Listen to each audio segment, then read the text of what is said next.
Buenas tardes, profe. ¿Qué tal? ¿Cómo están? Ya empezamos, ¿no? Un segundito.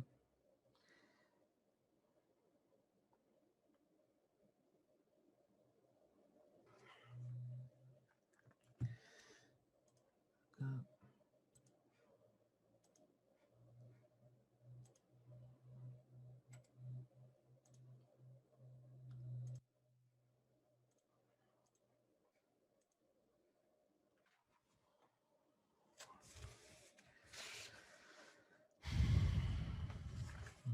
Ujú. 6:21.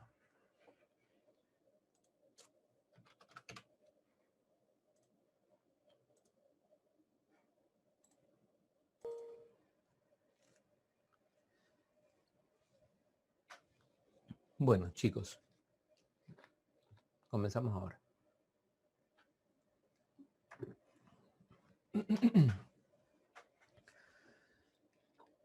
Bueno, pongamos acá a grabar.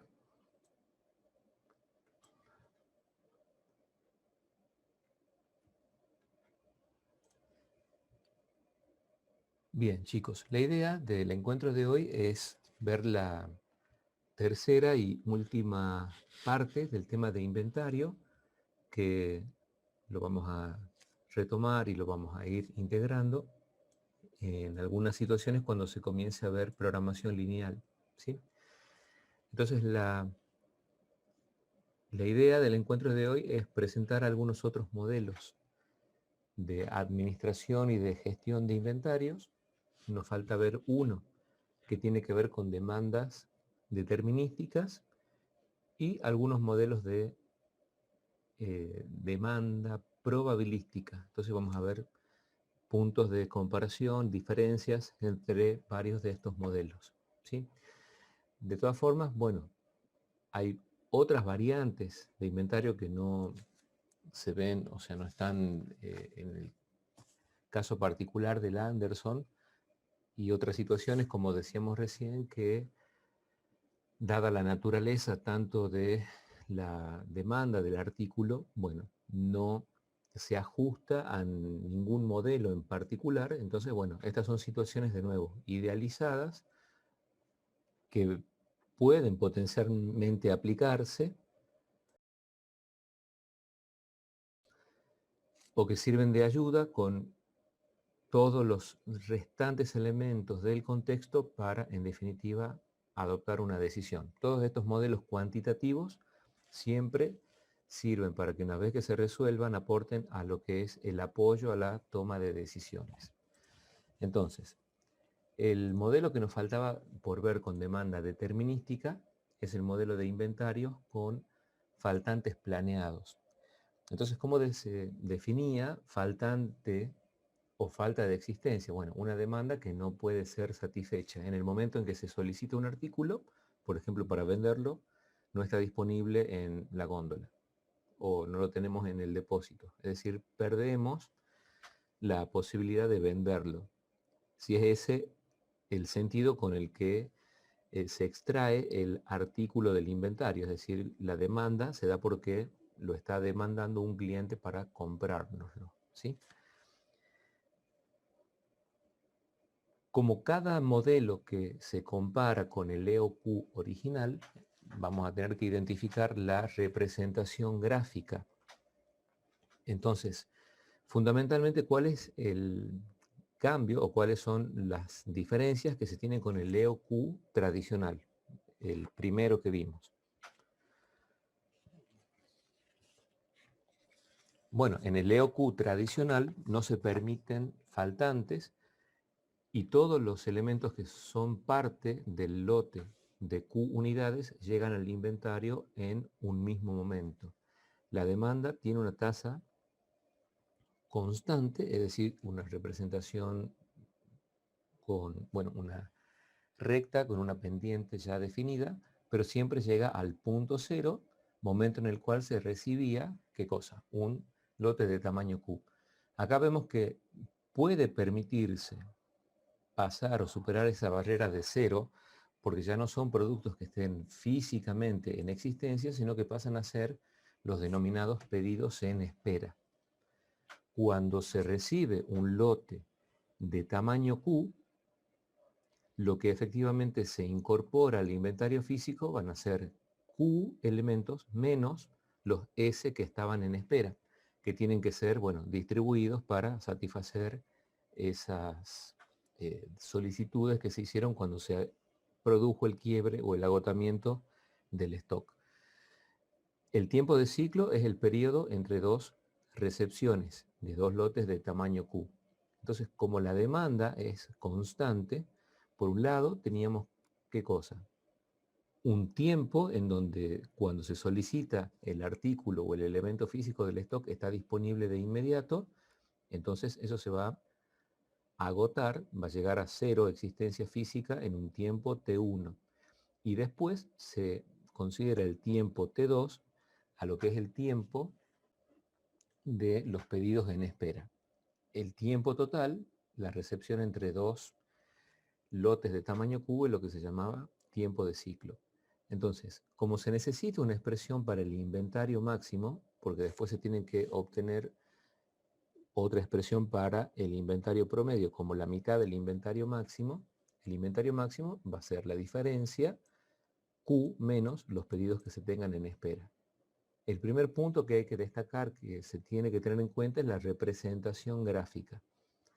Ya sabemos que en algún momento, si se presenta este tipo de gráfica, puede haber básicamente dos preguntas. Es decir, este modelo, por ejemplo, que se grafica a continuación, ¿representa un modelo de inventario, no sé, referido a descuentos por cantidad? Uno dirá no.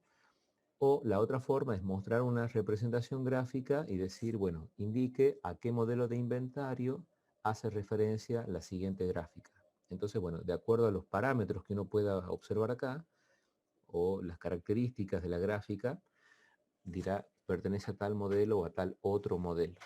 Ya sabemos que, bueno, en este práctico, en la tercera parte, no se piden ya las representaciones gráficas, pero sí es importante poder diferenciarlas, tanto por las fórmulas como por la gráfica, a cada una de las variantes. ¿Está?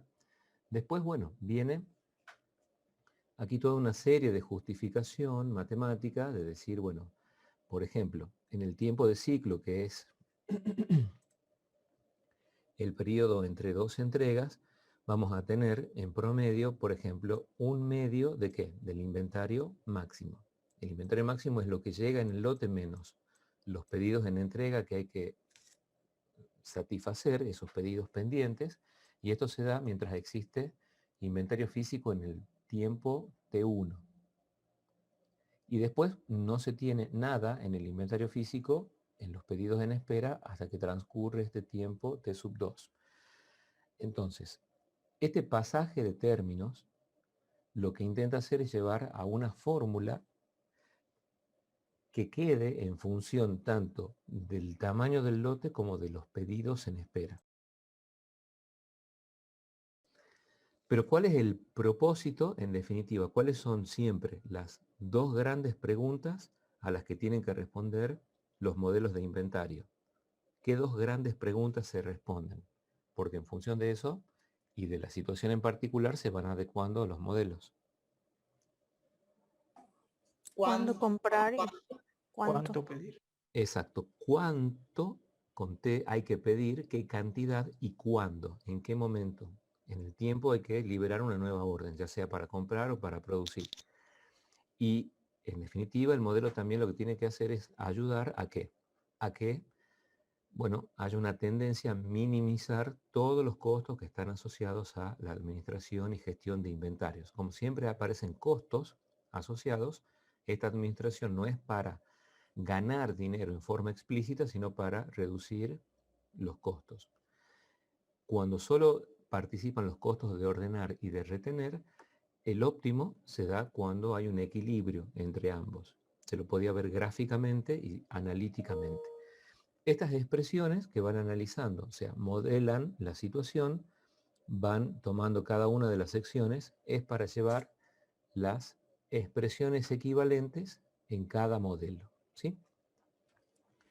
Entonces, número de pedidos. Bueno, según el tamaño Q del lote que se vaya a pedir en definitiva, teniendo en cuenta la demanda anual, va a salir el número de órdenes que hay que liberar. Entonces, bueno, ahí estaba el costo de ordenar, el costo de iniciar un setup, etcétera, ya sea que se esté por comprar o por producir. Después, bueno, con respecto a los pedidos en espera, no hay ningún pedido en espera en el tiempo T1, porque es cuando sí se tiene stock físico, y el promedio va a ser S/2, los pedidos en espera sobre 2 durante todo el tiempo que se espere, una vez agotado el stock, a que llegue un nuevo lote de tamaño Q.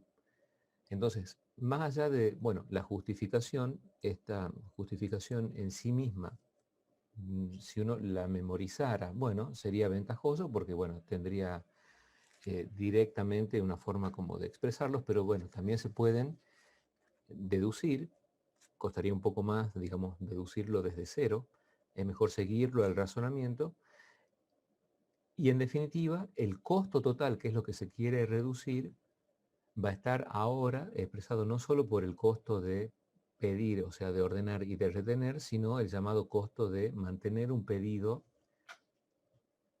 en espera de una unidad durante un año, ¿sí? ¿Cómo se llamaba también ese costo que se produce por un faltante, es decir, por una demanda no satisfecha, que aparece acá resaltado? Que bueno, hay que ver si es que se lo puede expresar numéricamente. Pero bueno, más allá de lo numérico, cuando uno ya trabaja con situaciones reales, ese llamado costo de plusvalía o de una pérdida de quizás prestigio o una mala fama temporal, de decir, bueno, alguien quedó molesto porque no se pudo satisfacer una demanda, etc. Entonces, bueno, acá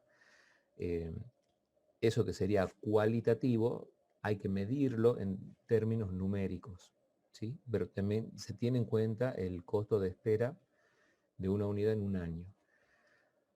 Esta expresión queda finalmente por el pasaje de términos, la interpretación gráfica dada en términos de Q y en términos de S. Y entonces, bueno, siempre justificando con cálculo diferencial, si se calculara la derivada con respecto a Q, la derivada con respecto a S, etc., como dice acá, se puede demostrar que las expresiones que van a ayudar a reducir los costos totales están dadas por esta cantidad de pedido Q y esta cantidad de pedidos en espera, ¿sí? Nosotros ya tenemos resuelto el tema de la aplicación de las fórmulas con el Excel, pero de todas formas, como decíamos, si para este tema o cualquier otro hay algún desarrollador en el equipo que quiera potenciar el Excel con una pequeña aplicación, bueno, lo puede hacer y después lo presente, en especial, bueno, ya hacia el final del cursado, cuando se esté en el trabajo final y decir, bueno, nosotros algunos de los temas de la materia los pudimos desarrollar y bueno, siempre es algo favorable, no es obligatorio porque no es parte de la materia en sí, pero bueno, puede sumar concepto. ¿Está? Con respecto, bueno, al práctico de las situaciones o de los modelos que nos faltan ver, nos faltaba este modelo con faltantes planeados para la demanda determinística. Y entonces, bueno, la idea, nuevamente, hacer un repaso. ¿Cuándo es posible contemplar la posibilidad de faltantes? Y cuándo incluso llegan a ser hasta, entre comillas, deseables o favorables en cierto contexto. Cuando se trabaja con qué tipo de artículos, si se aplicara a artículos fabricados. Son, bueno, varias derivaciones que salen del propio Anderson. ¿Para qué casos? A lo mejor depende desde qué punto de vista lo comenzamos a ver. Podríamos hacerlo como desde las desventajas. A veces puede ser una desventaja tener físicamente en stock un artículo que sea como. Costoso. Claro, costoso de adquirir y costoso de mantener. Entonces, se tienen que dar siempre una serie de condiciones para que sea aplicable el modelo. ¿Cuándo se dice que se considera aplicable o que hay que ver la posibilidad de aplicar un modelo con pedidos en espera. Por un lado, cuando el artículo es muy costoso de adquirir y de retener, y desde el punto de vista, por así decirlo, si fueran artículos para la venta, ¿cuál es la actitud que se espera del cliente? Que esté predispuesto a esperar. Claro, que esté predispuesto a soportar, digamos, ese tiempo de espera. Obviamente, en la realidad puede ser que si es algo de suma urgencia, bueno, uno no cuenta con eso en ese momento, el cliente simplemente, bueno, se va o uno pierde esa venta.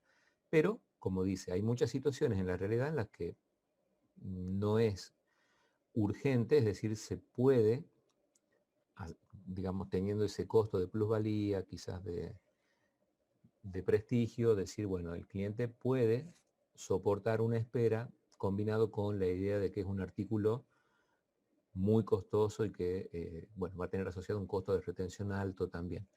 Entonces, si bien acá en el práctico se vuelve a solicitar, pero ya está como, lo pusimos más explícito como optativo, que ustedes, como siempre, indaguen alguna publicación, artículo, alguna situación en donde pudiera aplicarse cada uno de los temas que se van viendo. Acá está como optativo. Entonces acá, en vez de quizás indagar una publicación, pueden mencionar casos de situaciones donde se pueda trabajar con faltantes planeados. El que menciona el libro tiene que ver con vehículos, supongamos vehículos de alta gama, donde generalmente el cliente de ese vehículo no es que va a una concesionaria y ya está, digamos, bueno, en alguna guardería, o sea, está ya listo para la entrega ese vehículo, sino que, bueno, dado que es caro para adquirir, para mantener, y si el cliente pudiera esperar unos días o una semana, es candidata esa situación a ser tratada como una gestión de inventarios con faltante planeado. ¿Qué otros casos pueden darse? Podría Algo que ser algún medicamento estilo los que usan para quimioterapia. puede ser, o sea, un medicamento que es muy, muy costoso, digamos, tanto de adquirir como de retener. Bueno, ahí habría que ver, claro, la subjetividad de lo que es la tolerancia para la espera, pero claro, es un artículo que entra, digamos, en la situación. ¿Qué más podría ser? Bueno, a lo mejor algún artículo, veamos la combinación, ser caro de adquirir y mantener con respecto también a la actitud del cliente de poder esperar un tiempo, no sé, algún tipo de joya O o electrodomésticos también. algún electrodoméstico, digamos, no tan de uso tan común o Algún repuesto puede ser. repuestos también, sí, sí, repuestos que sean muy, de nuevo, particulares, que cumplan con la situación. Acá, por ejemplo, bueno, está el ejercicio que trata con celulares. Pero bueno, quizás para, obvio, quien recién comienza un emprendimiento, decir, bueno, nosotros los celulares de gama media, no es que tenemos 500 celulares y vemos cuándo se vencen, se van a vender, digo. Entonces, bueno, ahí hay que tener o contemplar quizá la posibilidad de eh, poder hacer que el cliente espere o no. Bueno, para cada situación, hablemos un poquito de cada situación. Por ejemplo, acá, en el ejercicio 2, como para adelantar, vamos a hacer primero un modelo EOQ tradicional, común y corriente. Y la misma situación aplicada en el ejercicio 2, pero suponiendo que la empresa decide arriesgarse, o al menos hacer un análisis, para potencialmente contemplar la posibilidad de pasar a operar con faltantes planeados. ¿Está? En este tipo de situaciones, también lo que se busca es que a futuro, cuando insistamos en esto, en el trabajo final, sea que tomen o no el tema de inventario, ustedes tomen una situación actual, analicen esa situación, después se aplica algún modelo y se comparan los resultados. No es que sistemáticamente toda aplicación de modelo obliga a que se tenga que cambiar la forma actual de proceder. Si el modelo demuestra que va a haber una mejora, es decir, se puede aumentar la ganancia o se puede disminuir los costos, por ejemplo, o se puede generar eficiencia, hacer algo más rápido, más barato, de forma más eficiente, etcétera. Bueno, el modelo sugerirá hacer un cambio de política, de actividades, etcétera. Y si no, bueno, resultará que no es quizás conveniente, o sea, o la mejora es tan pequeña con respecto a lo que habría que invertir en dinero, en tiempo y cambiar de conducta, por así decirlo, que no vale la pena aplicarlo. Bueno, acá la idea sería, en el ejercicio 2, primero, resolverlo como un EOQ tradicional, tener una tabla con resultados. A continuación, con los mismos parámetros, más los parámetros que necesita la situación propiamente, volver a resolverlo, pero con faltantes planeados. Y ahí, bueno, ¿cuál será el punto de comparación que hay que tener en cuenta? Quizás lo primero que veríamos cuando ya los modelos están, digamos, cargados y resueltos. A lo mejor la primera mirada o lo primero que tendremos que observar sería qué cosa. Los costos. Claro, los costos, el costo total.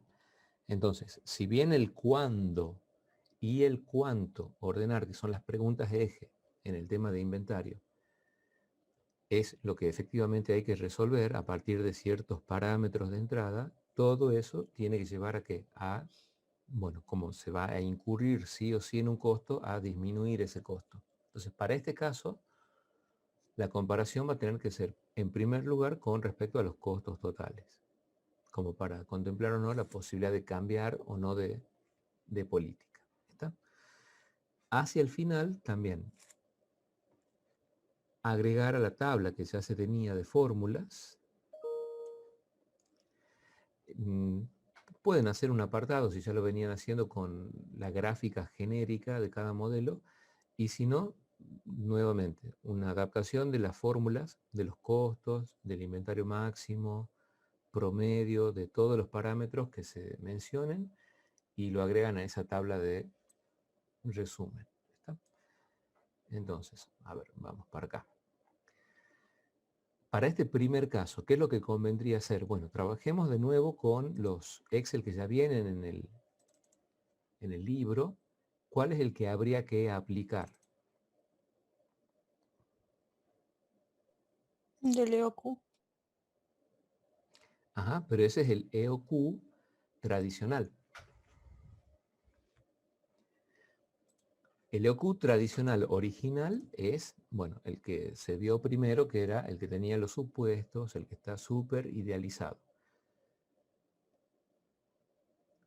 Acá la idea de faltante planeado lo podríamos ver en el shortage, ¿verdad? Que es con faltantes planeados. Entonces, estos archivos originales no los tocamos. Vamos a copiarlo.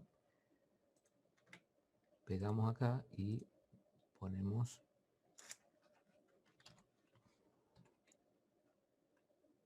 TP1 parte 3.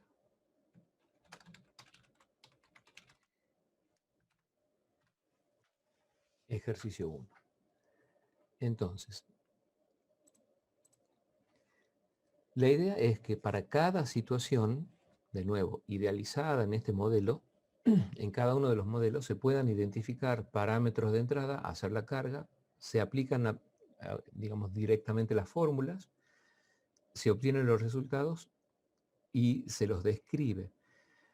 A lo mejor con un pequeño informe de los que, bueno, ya van a empezar a aparecer con el tema de programación lineal. Cuando los modelos se resuelven, tienen que ir acompañados de un pequeño informe, como, bueno, una información resumida de alto nivel para quien está en posición de tomar decisiones. ¿Está? Acá la idea, bueno, es poder dar un pequeño contexto, letra, por así decirlo, a los numeritos que son el resultado que se obtiene. Entonces, si uno lo leyera directamente, imaginemos por un momento que solo a las formas, digamos, de, bueno, de hacer un un análisis de qué genera una situación completamente nueva si hubiéramos puesto un enunciado de este tipo en el práctico de prerequisitos. ¿Está? Entonces uno diría, bueno, hay muchas magnitudes acá que no sabríamos cómo combinar o en qué orden, porque bueno, obviamente faltaba el dedicar tiempo a ver o analizar los modelos. ¿Está? Entonces, por eso, para no dejarnos como guiar solamente de lo que sería, bueno, a ver, tomemos la lectura de lo que aparece acá, muchos valores están en forma directa, hagamos el reemplazo y listo. Bueno, lo que pasa es que de nuevo, en vez de solicitar que se haga una lectura del capítulo y se vayan transfiriendo a mano las fórmulas en el Excel, trabajamos directamente con las fórmulas ya resueltas, por así decirlo. ¿Está? Pero bueno, en algún momento, hace unos años atrás, también se pedía que aparte del modelo en sí, se lo hiciera al Excel. Lo que pasa es que, bueno, a lo mejor no todo el mundo, no todos contemplábamos todos los datos de entrada, a lo mejor había que dedicar un tiempo a corregir errores, etcétera, etcétera. Bueno, después se dijo, tomemos ese tiempo y directamente hagamos la carga en el Excel. Pero bueno, no hay que perder de vista que esto ya viene a partir de analizar esta situación, pero habiendo visto y justificado cuál es la expresión matemática de cada resultado. ¿Está? ¿Qué tendremos que hacer acá? Bueno, a partir de lo que es reconocer estos parámetros de entrada, resolverlo, ya se aplican acá las fórmulas y poder contestar estas preguntas, ¿sí?, de interés para la gerencia. Entonces, ¿qué es lo que tendremos que ver? Si el dato viene dado en forma directa, se lo aplica, y si no, habrá que calcularlo, y si no está dado y tampoco se puede calcular, habrá que hacer la mejor estimación que se pueda.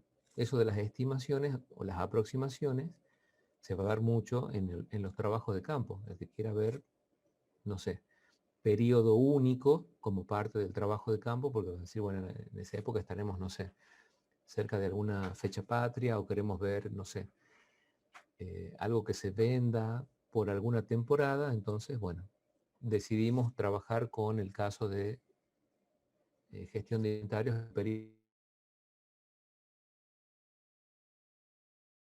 pero quiero decir, cuando se trabaje en el campo, el trabajo de campo ya no nos va a dar los valores resueltos, sino que habrá que calcularlos o estimarlos. Por ahora, gradualmente, seguimos trabajando con ejercicios donde no hay que calcular demasiado. Ya en programación lineal vamos a calcular bastante más. O sea, va a haber un trabajo previo bastante intenso para poder hacer la carga de los modelitos que vamos a ver. ¿Qué podríamos deducir aquí?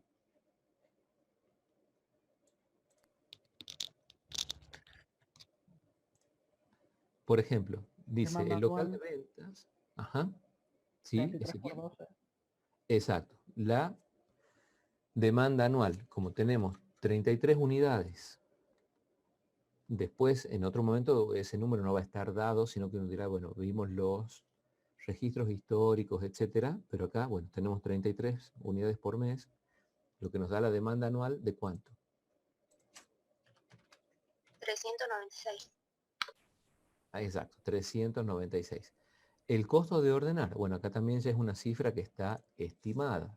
Entonces, bueno, vamos a decir 950 directamente. ¿Qué más? El costo de retener una unidad en el inventario se calculó en una tasa del 20%. Bueno, tenemos ya directamente acá el valor original, 20%. ¿Qué más? El costo por unidad. El costo por unidad, en este caso, el costo por unidad es 35.000, es a lo que se adquiere el celular de gama media. Este costo por unidad anual de pedido en espera, dice, un estudio determinó que el costo de un pedido en espera es 10% el precio de adquisición. Entonces, en este caso, ¿cuánto sería? 3.500.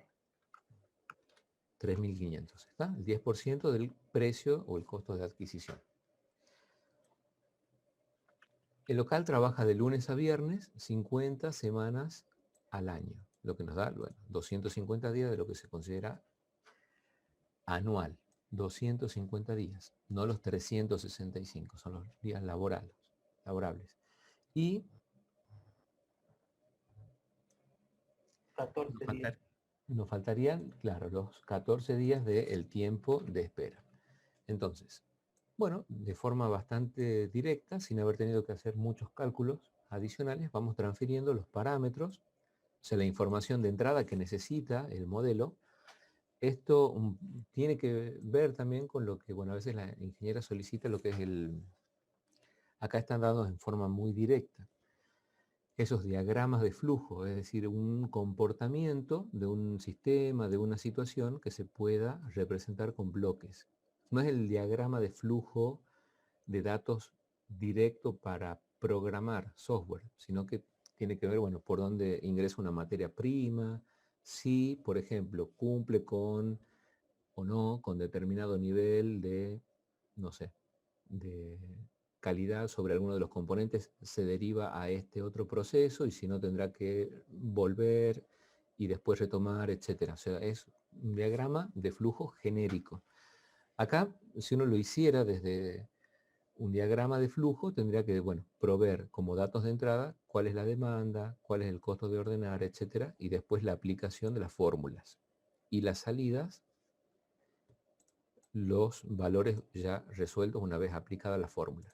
Y además, bueno, acá sí se presta para además hacer un programita, o sea, hacer un soft con nuestro clásico modelito entrada, proceso, salida. Pero el diagrama de flujo generalmente es para, bueno, ver cómo fluye información, personas, puede ser, vehículos, ensambles, partes, etcétera, ¿sí? Y cómo se van transformando. ¿Cómo podríamos hacer una interpretación de algunos de los resultados o de las salidas que tenemos acá? Aquí, bueno, dice producción, pero eso es por una traducción que hace, digamos, el Anderson del inglés. Esto no es que se vaya a fabricar, sino que va a ser, ¿qué cosa? El Q óptimo o el S óptimo. Es decir, el Q asterisco o S asterisco. El Q óptimo. El Q óptimo. Asterisco. El Q asterisco, exactamente. ¿Cuántas órdenes en espera vamos a tener? 12. 12. ¿Está? O sea, ya tenemos, digamos, el resultado resumido, digamos, en estos valores. Lo que hay que hacer es darle un texto de referencia dentro de la situación en particular. Acá, bueno, ya tenemos 3 componentes para los costos. Entonces, cuando se dice, bueno, ¿cuáles son los componentes de costo total en faltantes planeados? Hay que mencionar esos 3 costos, ¿sí? Depende de cómo se haga más adelante para la práctica. Ya lo vamos a avisar con bastante anticipación, ¿sí? Para alguna defensa que podrá hacer en el aula virtual o en el tiempo de clase. Bueno, pueden aparecer preguntas siempre relacionadas con los temas. Por ejemplo, ¿cuántos son los componentes del costo total anual para la variante de inventario con faltantes planeados? Bueno, ¿cuál va a ser el nivel máximo de inventario? ¿Y qué significa?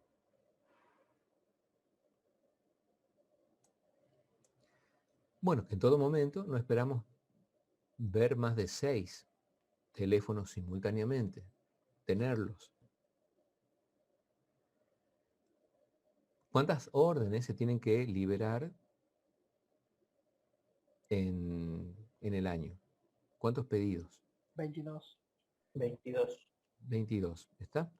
Bueno, de cada uno o de los principales, o sea, acá lo primero que uno analizaría en sí, si no tiene un punto de comparación con una situación anterior, sería directamente para la situación actual, no se va a comparar con nada, vemos el costo.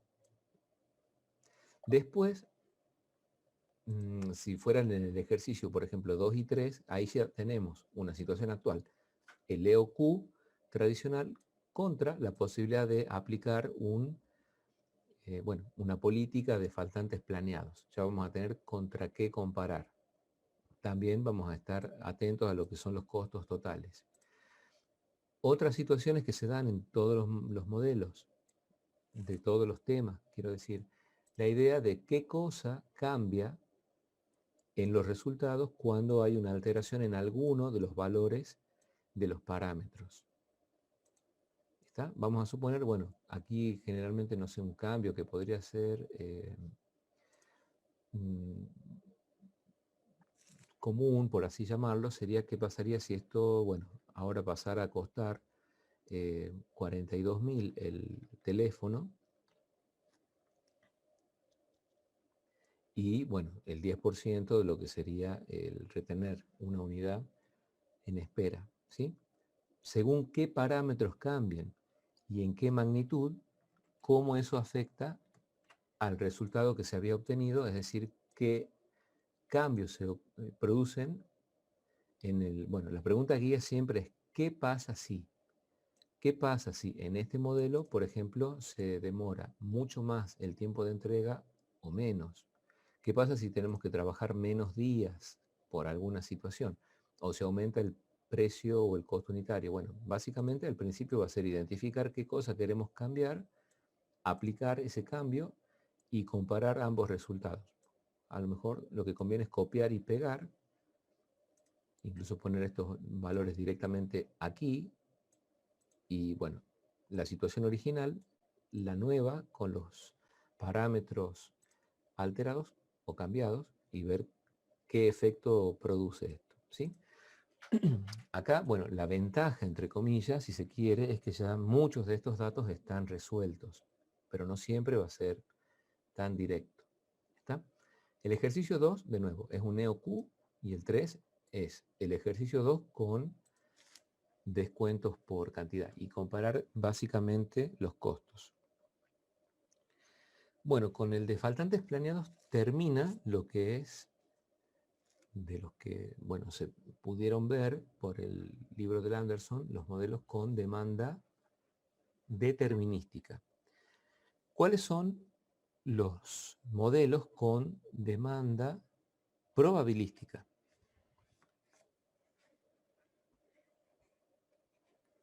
El, El de modelo de periodo la único. el periodo único. Por ejemplo, el de periodo único. Ya sabemos que hay muchos más modelos de los que, bueno, propone el Anderson. Muchos más, depende, bueno, a medida que se analizan situaciones, descubrir si el trabajo cotidiano, el comportamiento de la demanda, etcétera, uno lo puede asociar con un modelo matemático. Ya sabemos, esos modelos básicamente ¿qué hacen? Describen y más en los casos determinísticos sirven para predecir. Cuando se trabaja con lo probabilístico, ya tiene obviamente presencia ahí cierto grado de incertidumbre, porque naturalmente es obvio que uno siempre quisiera trabajar pudiendo tener controladas todas las magnitudes. ¿Está? Ya lo vamos a ir viendo. Parece también como de sentido común, pero como la realidad pocas veces, excepto que un proceso esté completamente mecanizado o automatizado, ya se tiene todo en forma determinística, lo general es, bueno, trabajar con algún grado de incertidumbre. Entonces ahí ya hay que estar atentos a ver si los comportamientos responden o no en el tiempo a alguna distribución de probabilidad. ¿Está? Ya vamos a ver en qué situaciones se da esto de periodo único. Pero bueno, ¿en qué situaciones se puede dar, por ejemplo? Cuando se tiene que hacer un pedido de ropa de temporada. Ajá. O de productos que perecederos tienen fecha de vencimiento. Para la Exacto. venta de diarios y revistas. Artículos Exactamente. de cierta festividad como Navidad. También, sí, todos son ejemplos correctos, ¿sí? Buenísimo. Entonces, ante cada modelo si se nos va ocurriendo situaciones que pueden ajustarse a ese modelo, tomamos nota y bueno, en algún momento, como les digo, lo vamos a recuperar y vamos a integrar estos temas con lo que sigue. ¿Está? Entonces, periodo único será, bueno, elementos que responden a una temporada, a un suceso, a algún evento puntual, y qué es lo que caracteriza a esos artículos. Una vez que pasa la temporada o pasa el evento o la situación que ocurre. Que ya no se podrá vender el mismo precio que costaba, ¿no? Se vende el producto a un valor de rescate. Claro, es decir, no se lo puede retener en el inventario para, por ejemplo, el año siguiente. Algo que, bueno, pasó relativamente hace poco en el tiempo será ponerle los huevitos de Pascua. Es decir, bueno, habrá que ver si, porque los modelos también es como que se van relacionando entre sí. Si se los puede liquidar, se los mantiene un periodo más después de que pasó la fecha, y si no, bueno, se perdió, digamos, lamentablemente la chance de almacenarlos para el año siguiente. El típico ejemplo, el que llama mucho la atención porque es como que se lo ve con toda claridad, es el de los diarios o los periódicos. ¿Está? Entonces recién con los compañeros de la otra comisión decíamos, bueno, tratemos siempre en todas las situaciones, en cada tema, en definitiva, tratar de ponernos en el lugar de quien está a cargo de tomar esas decisiones. No solamente se toman quizás exclusivamente en cuanto a los parámetros que nosotros colocamos en estas situaciones idealizadas, sino que seguramente habrá otros elementos en el contexto que influyen en la decisión final, ¿sí? Esto es una parte, digamos, este modelo matemático contribuye a esa toma de decisiones, pero la gran decisión final seguramente depende de otros muchos factores. Por ejemplo, quien tenga que decidir cuántos ejemplares de un diario tiene que mandar a imprimir, ¿qué parámetros podría tener en cuenta? O sea, ir como un poquitito más allá de lo que es el enunciado del práctico. ¿Qué podría tener en cuenta alguien que tiene que decidir? Supongamos que nos llaman y nos dicen, mira, necesitamos que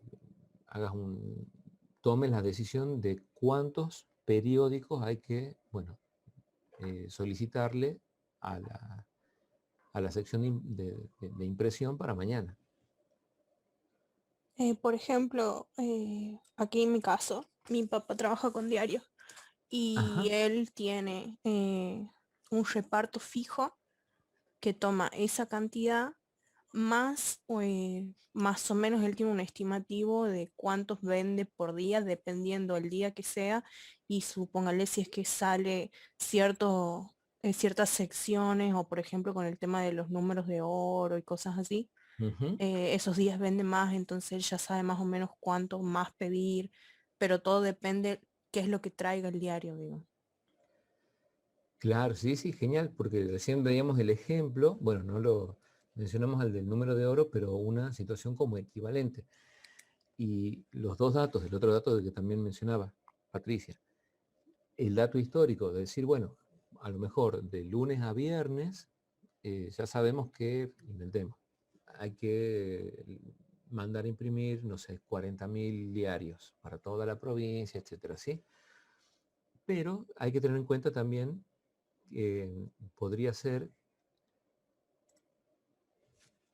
como una situación especial donde a veces, por ejemplo, dice, bueno, recuerde que, no sé, mañana miércoles sale, no sé, una nueva entrega de la colección de novelas de, no sé, de terror, por decir algo. O el sábado reclame su póster de tal cosa. Entonces, esos datos históricos pueden ser uno de los factores para decidir junto con, bueno, la entrega de algún extra, etcétera, ¿sí? La otra posibilidad también decían, bueno, si ocurre a tiempo alguna noticia, digamos, de muy, muy alto impacto, o sea, en un tiempo prudente como para poder desarrollar la noticia, etcétera, y saber que, bueno, se va a vender mucho de de ese ejemplar al día siguiente, bueno, también puede ser otro factor para decidir cuánto se va a mandarlo, se llama la tirada, o sea, la cantidad de ejemplares que se van a imprimir en ese lote. ¿Está? Bueno, ¿cuáles son los costos que están asociados a esas situaciones? Los costos de sobreestimar y subestimar. Exactamente. Los costos de subestimar y de sobreestimar. Acá el sobreestimar lo destaca, digamos, el Anderson con el C sub O, el over, y el de subestimar con el C sub U, o sea, el del under. Y bueno, ¿a qué hacen referencia esos costos? Al costo de pedir de más o pedir de menos. Es el costo en el que se incurre por pedir una unidad adicional de más o de menos en el lote. Claro, porque si bien, bueno, también lo dice en forma explícita el libro, acá la idea sería, por descarte, el libro dice, si uno conociera, porque, bueno, vamos a tomar este caso, obviamente, como lo que es, demanda probabilística. Si fuera periodo único y demanda determinística, podría hacerse una pregunta, digamos, con ese estilo. ¿Existe en realidad problema si hubiera periodo único combinado con una demanda determinística? No. No. ¿Por qué no? ¿Por qué no hay problema con eso? Porque tenemos demanda. Se pediría lo que se vende. Claro. Claro, al ser periodo único, no hay una incertidumbre de tener que comprar o fabricar de más o de menos porque no conocemos la demanda exacta. El chiste, entre comillas, está justamente con poder gestionar dentro de lo posible, con los parámetros que se tengan, gestionar esa incertidumbre. Si uno conoce, y no son pocas las situaciones en donde puede tener un periodo único con demanda determinística, sabe que tiene que comprar o producir solamente la cantidad demandada. ¿En qué caso se puede dar?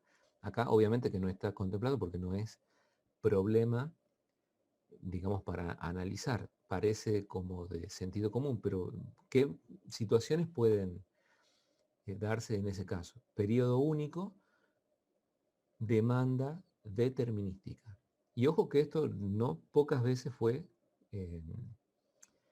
digamos, chicos que tenían emprendimientos. Había chicos que, por ejemplo, hacían, bueno, ya lo vamos a ver en un ratito para no, como se dice, contaminar la idea. ¿En qué situaciones puede darse concretamente? Ya que no es problema que puede incorporarse como en el práctico, pero ¿qué situaciones pueden manejarse de periodo único y demanda determinística? Imaginemos una situación. Periodo único no quiere decir que sucede una sola vez en la vida. Quiere decir que una vez que el evento pasó, no pueden retenerse los elementos en inventario para un periodo posterior. ¿Pues el mundial? Bueno, pero con el mundial de fútbol. Sí. Claro, pero ese sería como más tradicional nuestro, de quizás una demanda probabilística, porque uno, ¿qué es lo que haría? Pero también está genial el ejemplo porque siempre surge la idea de que, bueno, supongamos, hay una final, un River Boca, entonces apenas termina el partido, bueno, esto se daba hace un par de años, ya aparecía empapelada la ciudad, viste, Buenos Aires, etc. Entonces, bueno, alguien lamentablemente tenía que perder, en definitiva, entonces, ¿qué había hecho? Bueno, había por anticipado impreso un montón de afiches que los tenía que tirar. Bueno, era parte de la incertidumbre.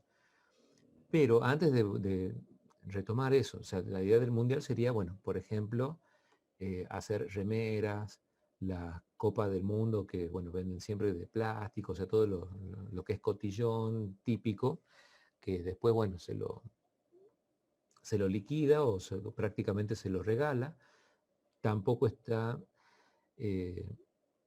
descartada la posibilidad de que quizás se lo incorpora con otro producto, es decir, bueno, a veces uno va al súper, por ejemplo, y ve que hay, no sé, entre comillas, una oferta. O sea, te llevas 1 kilo de arroz y vas gratis 1 kilo de fideos y está con una cinta. Entonces, bueno, en realidad no es que, de nuevo, nada es gratis. Por alguna razón se está tratando como de reducir algún costo con respecto a esa situación. Pero bueno, volviendo a esto.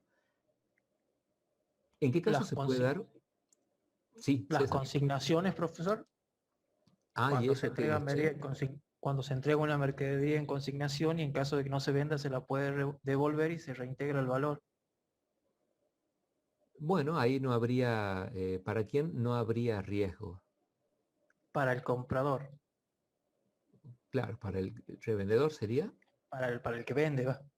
Claro, está bien. Sí, sí. Bueno, eso ocurre. Bueno, hay casos que se me ocurren ahora de libros de autores quizás no tan conocidos que dicen, bueno, yo te dejo, no sé, 10, 50 ejemplares de mi libro, si se venden bien y si no me los devuelves. O sea, bueno, es como que está bien.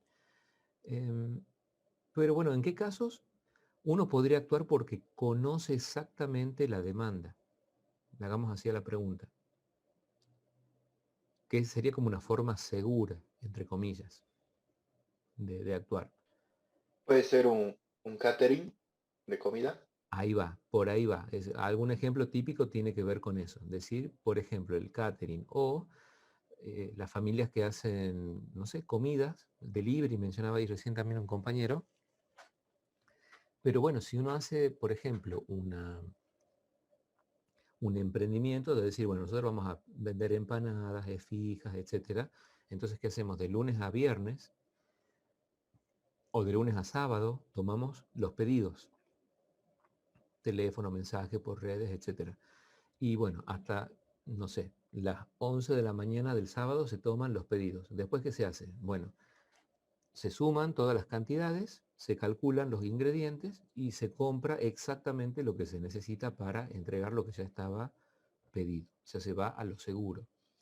Es también una situación idealizada, pero bueno, no hay tanta incertidumbre como decir, bueno, compremos no sé, una bolsa de 50 kilos de harina, vemos qué hacemos y después vemos si vendemos o no.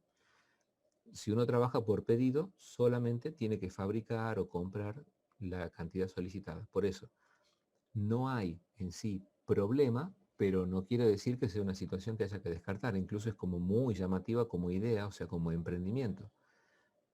Vamos a lo seguro, trabajemos bajo pedido y bajo una cierta cantidad de pedidos acumulados actuamos en forma exacta. O sea, no desperdiciamos, no arriesgamos nada. Bueno, eso no es lo que se da en estos casos. Como uno no puede predecir en forma exacta la demanda, va a incurrir en uno de dos costos, tarde o temprano. Eventualmente venderá exactamente lo que compró o lo que hizo. Lo más natural sería, bueno, ¿cuáles costos? ¿Qué sería básicamente la idea del costo de subestimar? ¿Qué quiere decir subestimar la demanda? Hacer menos producto, realizar menos producto de lo que pide el mercado. Claro, supongamos que nosotros hacemos 80 artículos de lo que sea y la demanda ¿cómo va a ser? Si la hemos subestimado, va a ser mayor. O sea, Mayor. Mayor. la verdad es que nos pidieron 100, nosotros hicimos 80 y en ese caso hay una pérdida realmente, porque uno dice, nosotros hicimos 80, nos pidieron 100, pero uno dirá, por lo menos vendimos los 80 que hicimos, o sea, que no, Sí, no hay es que pérdida. La perdimos. pérdida está en el Para la beneficio que utilidad. no ganan. Claro, o sea, uno deja de ganar, que también es como doloroso, decir, bueno, me perdí una venta. No es que haya una pérdida, digamos, de dinero, sino que uno deja de ganar. Bueno, y el costo de sobreestimar,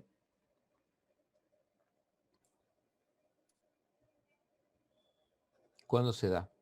Cuando se pide más de lo Que se vende. del que tenían. Claro, o sea, hacemos, no sé, 300 unidades de algo y después resulta que, bueno, logramos vender o pudimos ubicar 180. ¿Está? Bueno, ¿cuáles son las consecuencias de subestimar o de sobreestimar?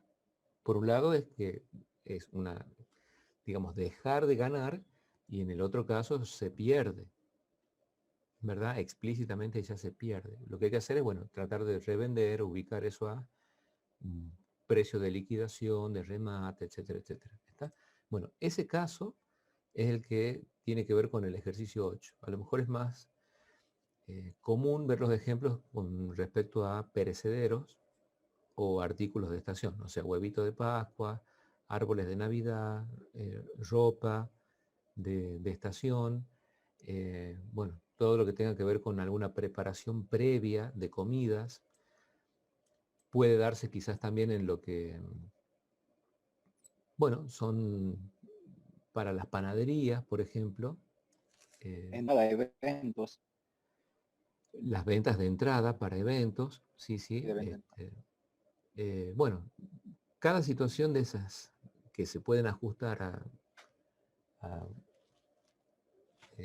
digamos, alguno de los casos, se puede tomar nota y, bueno, ponerlo acá, ya que el 9 es optativo, mencionar casos, potenciales casos donde se aplique tal modelo de inventario. ¿Está? Entonces eso es lo que tiene que ver con la, bueno, el modelo de periodo único. ¿Con qué modelito se trabaja? Es decir, con cuál versión del Excel. Sería periodo único. El último. Y ahora, claro, también lo que tenemos que tener en cuenta acá es, de nuevo, esto parece como que se encadenan por sentido común las ideas, pero bueno, hay que explicitarlo. Esto de poder dominar la incertidumbre se logra cuando, especialmente, bueno, la situación también ayuda, entre comillas, y se comporta como alguna distribución de probabilidad conocida. Aquí generalmente la que se menciona siempre en los libros tiene que ver con la distribución normal. ¿Se acuerdan? La campana de Gauss, área bajo la curva, tiene asociada o se le atribuye el valor 1, el puntaje tipificado, la tabla, digamos, que se utiliza, etcétera. ¿Sí? Entonces, creo que lo teníamos por acá. Acá. No la vamos a usar a la tabla en sí, pero bueno, es como, no es que toda la realidad responda al comportamiento de la distribución normal. La idea es que, bueno, si el elemento de incertidumbre, acá generalmente es lo que se llama la demanda o la demanda en el tiempo de espera, resulta por el análisis de datos históricos que se observa un comportamiento similar a la distribución normal, bueno, ya, digamos, se enlaza una realidad que se observa con un modelo conocido.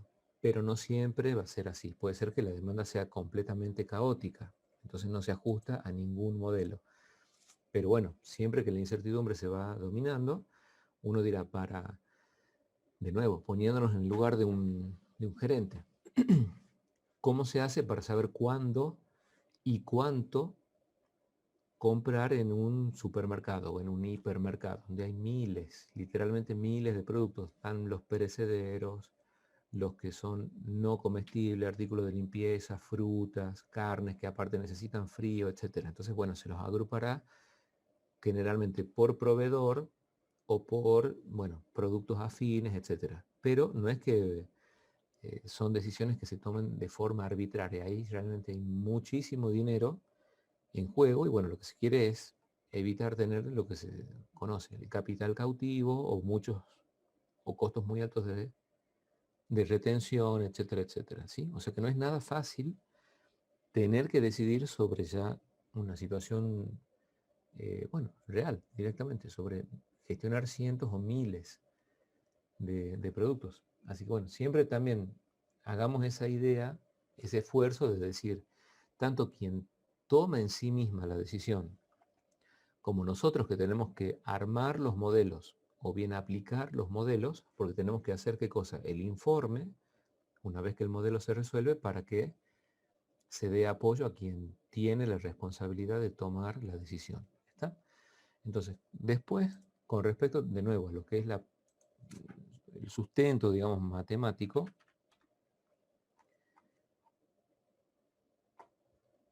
periodo único, habla, bueno, acá también el ejemplo del zapato, ustedes ya seguramente lo han visto, y el costo por sobreestimar y por subestimar. Acá trabaja con lo que se llama, bueno, una distribución uniforme, o sea que esta es la representación gráfica y después, bueno, atribuye a propósito comportamientos que responden a la normal. Entonces uno, si tiene el valor de mu y de sigma y tiene el puntaje tipificado, va a la tabla y después lo aplica en la fórmula adecuada y ya tiene el valor que busca, ¿sí? Entonces esto, de nuevo, nunca se pide generalmente en papel de decir, bueno, haga todo el desarrollo memorístico, mecánico, de dónde sale la expresión. Acá, bueno, sí se justifica por ejemplo, lo que conocemos. La probabilidad de que, no sé, x sea menor o igual que a más la probabilidad de que x sea mayor que a, sumados, tiene que dar 1. Entonces, bueno, se aprovechan todos los pasajes de término, etcétera, y se van incorporando pocos parámetros de los cuales depende finalmente una expresión matemática. Entonces, ¿qué es lo que va a caracterizar a este valor? Esta fracción, ¿cómo va a ser? ¿Entre qué números varía? Entre 0 y 1. Exacto. O sea, va a ser 1 cuando el costo de subestimar igual al costo de subestimar y este costo de sobreestimar sea 0.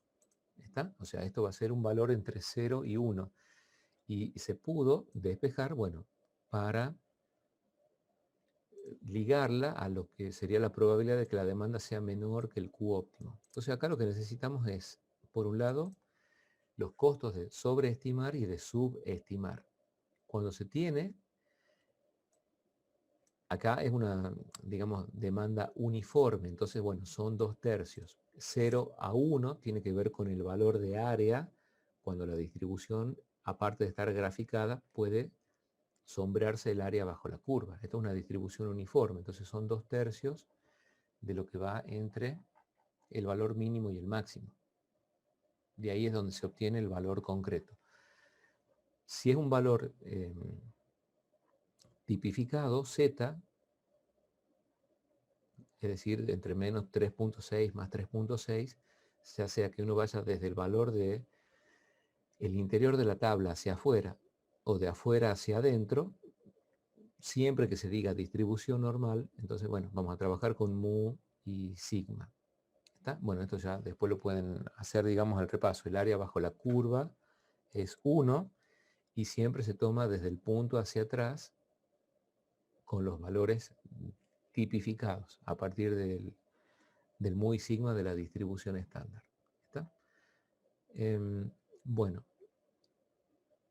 acá está resuelto ya en el Excel. Entonces solamente hay que pasar los parámetros, ¿sí? Estos modelitos ya son los probabilísticos. Hay muchos de esos modelos que son más cortitos, por así decirlo. Ya está resuelto lo que es el aplicar el cálculo del puntaje típico, etcétera, etcétera, ¿sí? Entonces acá, ¿qué se tendría que colocar?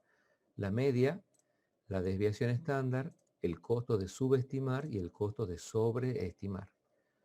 El costo de subestimar, por ejemplo, ¿cómo se podía determinar?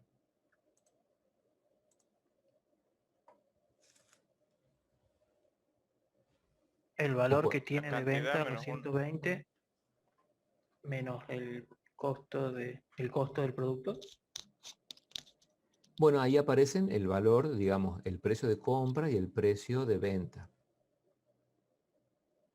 Entonces, ¿cuándo se da el caso en donde uno deja de ganar dinero? Cuando subestima, es decir, se queda sin mercadería, deja de ganar ¿qué cosa? Bueno, la diferencia que había entre el precio de venta menos el precio al que se adquirió.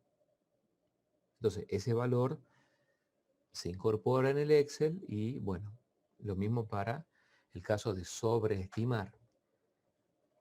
Automáticamente, teniendo, bueno, uno dirá en base a datos históricos o un estudio dio como resultado, etcétera, etcétera, lo que es el valor de la media y la desviación. Y después, bueno, acá vamos a tener qué cosa. ¿Cómo lo leemos? Bueno, ¿cuál va a ser el tamaño óptimo de la orden? ¿Y esto qué será? La probabilidad, por ejemplo, un stock out. ¿Qué es el stock out? Quiebre de inventario. El quiebre de stock o, bueno, tener un stock cero, faltante de stock, etcétera. Tenemos una probabilidad de 0,28. Y de que eso no ocurra, bueno, es el evento complementario y los dos suman 1. ¿Está? O sea, ese es el modelito más corto, porque solamente hay que poner el costo de sobreestimar, de subestimar, en función de los precios de compra y de venta, o de liquidación, y tener ya los datos resueltos, o poder calcularlos. En otro momento, pero bueno, ya no va a ser con ustedes, podríamos hacer también una tabla, es decir, no dar de forma directa el valor de la media y de la desviación, sino bueno, hacerlo como al estilo de decir, bueno, durante los últimos 60 días se observó tal comportamiento, ponele. Y sobre eso aplicar las fórmulas, pero bueno, ya se lo vio en otro momento, así que no tiene sentido. Lo importante es que no todo lo que tiene que ver con inventario o la realidad se comporta naturalmente como una distribución normal. Por eso acá el libro aclara, suponiendo que la demanda o la demanda en el tiempo de espera sigue una distribución normal con tales y tales parámetros, bueno, ¿cuál sería el tamaño o la cantidad óptima a ordenar, etcétera? Pero en la realidad, primero hay que ver cuáles son los datos y después, cuando se analizan, ver si responden o no a una distribución conocida. ¿Está? ¿Qué otro modelo había para demanda probabilística?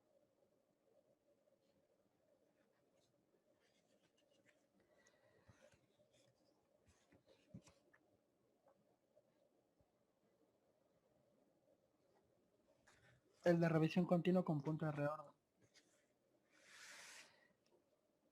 Punto de reorden con demanda probabilística. Con demanda probabilística, y bueno, ahí lo que tiene que ver, porque va a ser el último de los modelitos de todos determinísticos y probabilísticos que se van a ir viendo, que tiene esto, bueno, que decíamos, una revisión continua, estar siempre atentos a cuál es la posición, la llamada posición de inventario en todo momento, ¿sí? Bueno, el último modelito, que es probabilístico, no cumple con esa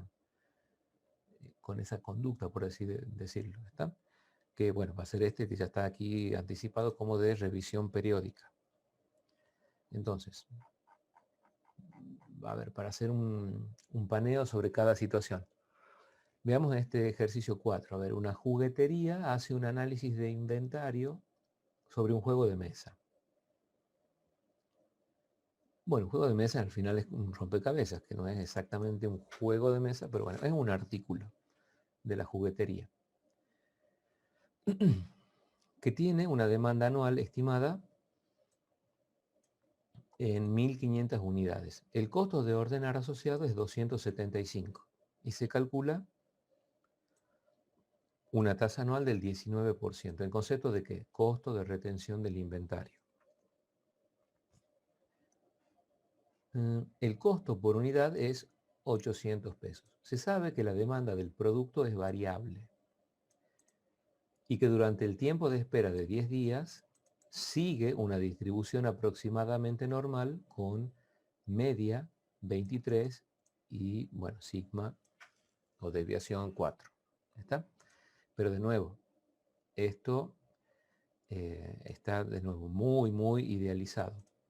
Seguramente, bueno, muchos o algunos de los artículos en alguna situación real siga ese comportamiento. Pero bueno, imaginemos lo que sería, que de hecho los supermercados lo tienen, cada vez que uno registra algo por el escáner, digamos, el ticket se cierra, digamos, la venta y se van haciendo, por un lado, las famosas reducciones de stock que nosotros veíamos quizá, no sé, en programación o en algún momento, y decíamos stock es, bueno, incrementar la cantidad del stock cuando se compra y disminuirla cuando se vende. O sea, trabajamos con acumuladores, etcétera. Pero lo que estaba por detrás vemos que es mucho más complicado. Es cierto, cuando uno compra y recibe el lote, lo que hace es incrementar el stock. Pero el decidir cuánto y saber cuándo ordenar para que nos llegue, bueno, eso era lo que no se veía, por ejemplo, en algoritmos o no se ve en programación. Decíamos, compramos, el stock aumenta, vendemos, el stock disminuye. De todas formas, seguramente hay análisis donde uno dice, bueno, elijamos, por ejemplo, no sé, dulce de leche de medio kilo y se puede ver el comportamiento de demanda que tiene. Ahora veamos, no sé, latita de, no sé, tomates al natural. Bueno, vemos qué comportamiento tiene. Y así con cada producto y ver si se puede descubrir algún comportamiento por grupos de productos o ver qué es lo que ocurre con cada uno. Y en función de eso decidir qué cosa de cada uno pedir y cuándo. Si es al mismo proveedor, proveedores distintos. Bueno, imaginemos lo que debe ser permanentemente estar gestionando toda esa información para decidir. Bueno, acá de nuevo ya está resuelto. Media 23 y desviación 4. ¿Cuál es la cantidad de pedidos recomendada para, bueno, este modelo de rompecabezas? ¿Cuál es el punto de reorden? El stock de seguridad, si la empresa desea como máximo un 5% de probabilidad de agotar existencias en cualquier ciclo de pedido. ¿Con qué tiene que ver bueno, esta situación? Bueno, punto de reorden con demanda probabilística. Seguimos con la idea de cuánto y cuándo. El punto de reorden es el nivel de inventario en donde se libera una nueva orden para comprar o para comenzar el setup de producción.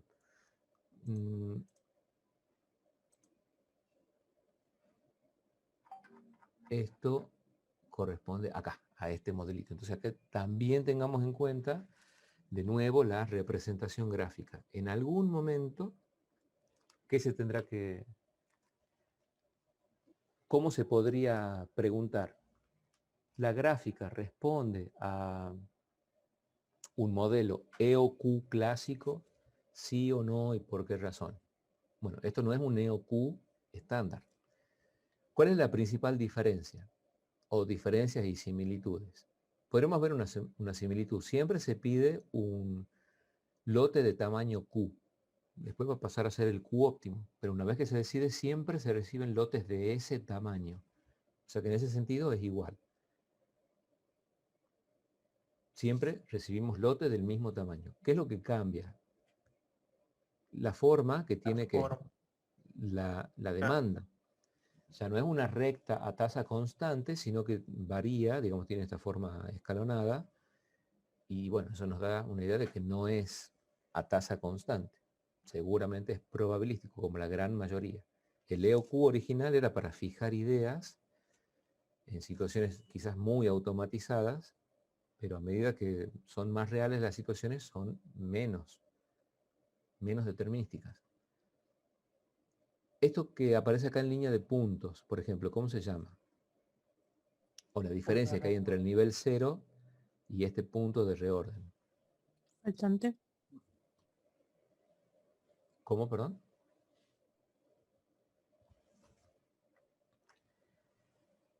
Un faltante. O escasez. Bueno, No faltante. sería El nivel 0 está aquí abajo en esta línea llena. Habría un faltante o agotamiento acá, en este punto, ¿sí?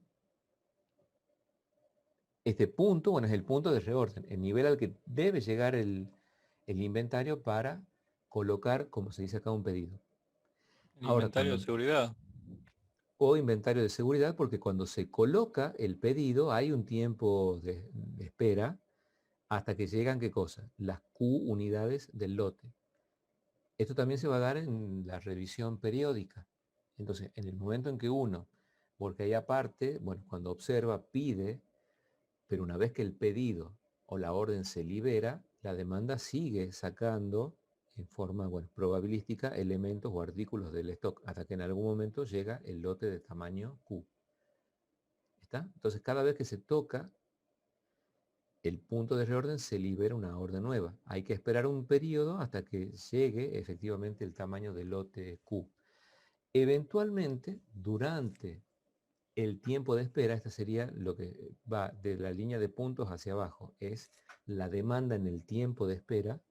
Eventualmente, bueno, una alta demanda del producto podría causar que haya un agotamiento o un quiebre de stock.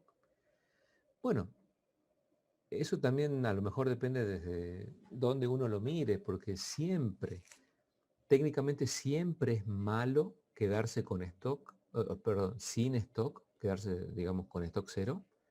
Es malo en sí mismo. Quizás es malo si se prolonga por demasiado tiempo, por así decirlo.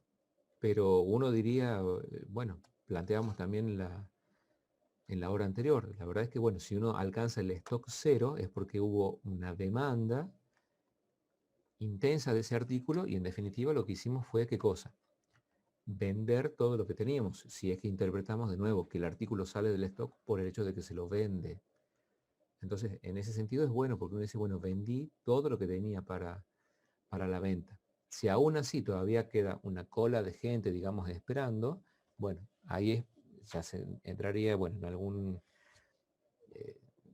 alguna combinación de casos de decir, bueno, tendríamos que haber pedido más porque, bueno, no sé, ahora estamos dejando de ganar, no es que estamos perdiendo, sino que estamos dejando de ganar, ¿sí? Bueno, en este caso, en el ejercicio 4, se aplica ese modelo. Estén atentos, ya no se piden gráficas, pero sí se pide poder identificar una gráfica en sí misma y poder decir si pertenece o no a algún otro modelo. Entonces, esto no puede ser, por ejemplo, descuentos por cantidad, porque no tiene la forma, no tiene los parámetros ni las características típicas. ¿Está? Tampoco es un P o Q, porque ya sea por la forma en que se llegan a estas expresiones, etcétera, no es un P o Q. Acá estamos recibiendo un lote y la demanda no es determinística a tasa constante. Esto observamos acá el comportamiento de la demanda, o sea que ya sea por descarte o porque se lo reconoce explícitamente, tenemos que saber de qué modelo se trata cada uno y por qué no sería otro modelo. O sea, se pueden hacer las preguntitas desde varios puntos de vista.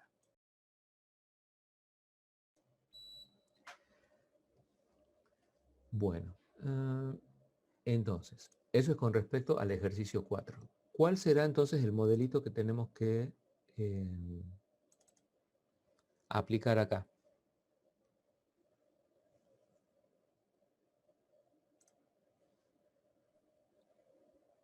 El Q probabilístico. Entonces lo copiamos, lo adaptamos.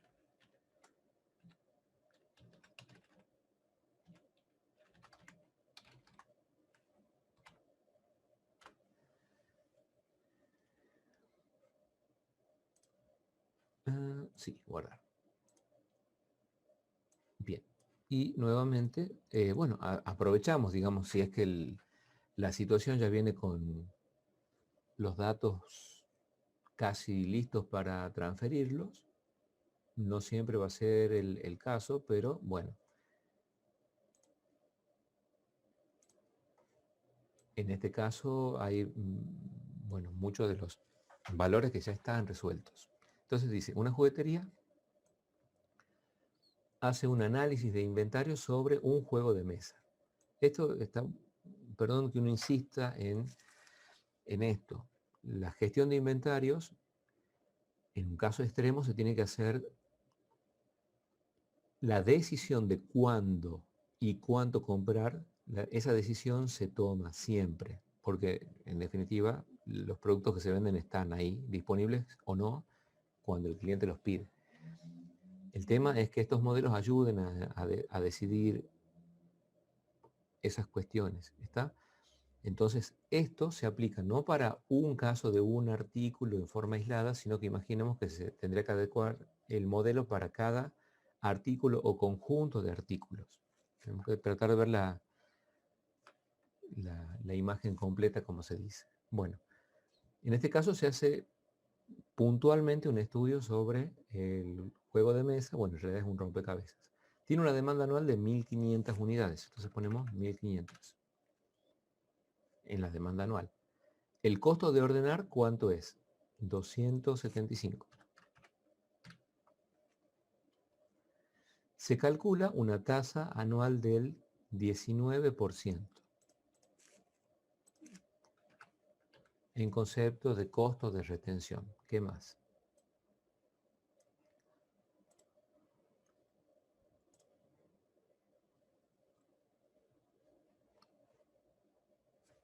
La media es de 800.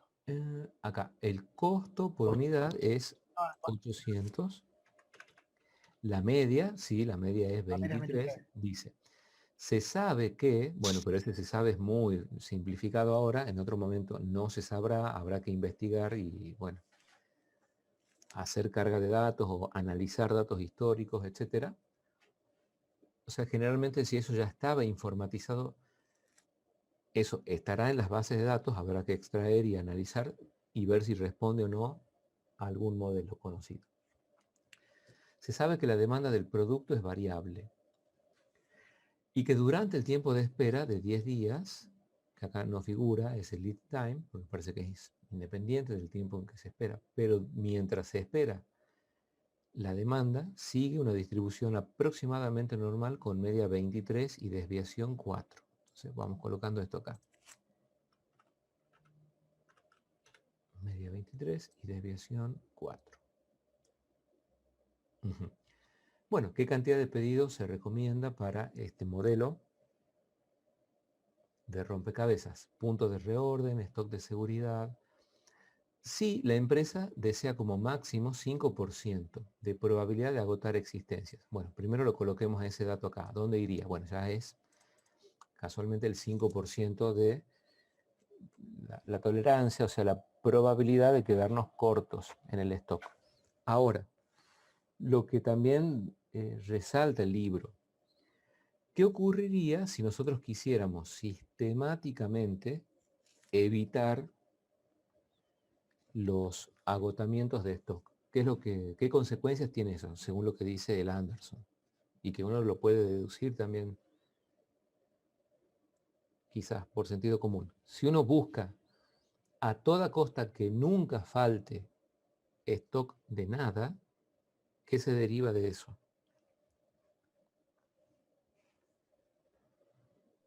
O sea, no queremos que nunca haya un quiebre de stock o un agotamiento de stock. Para garantizar eso, ¿qué debería ocurrir? O sea, ¿qué consecuencias va a tener?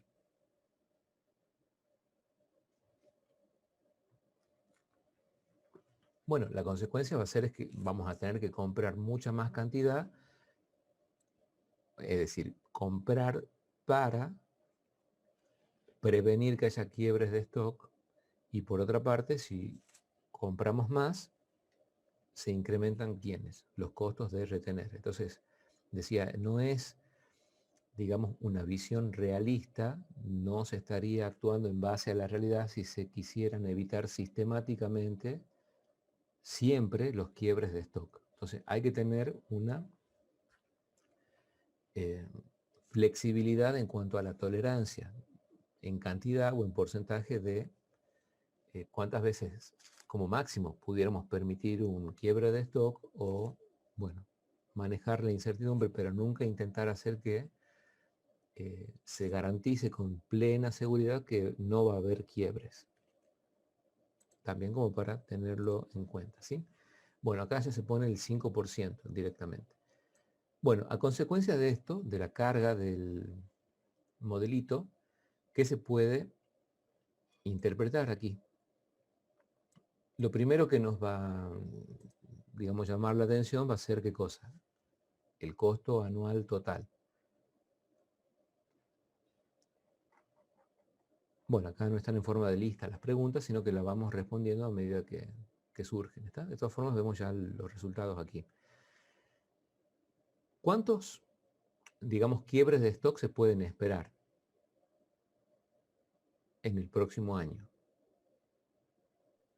1. 1. ¿Está? El punto de reorden, el punto en el que habría que liberar una nueva orden va a ser 30, lo podremos redondear hacia arriba. Y bueno, ¿cuáles son los componentes de costos que tenemos acá? El costo de retener y el costo de ordenar, pero asociado a esta probabilidad de que en algún momento esté la posibilidad de un quiebre de stock. Después, ¿qué nos indica? ¿Qué pasa?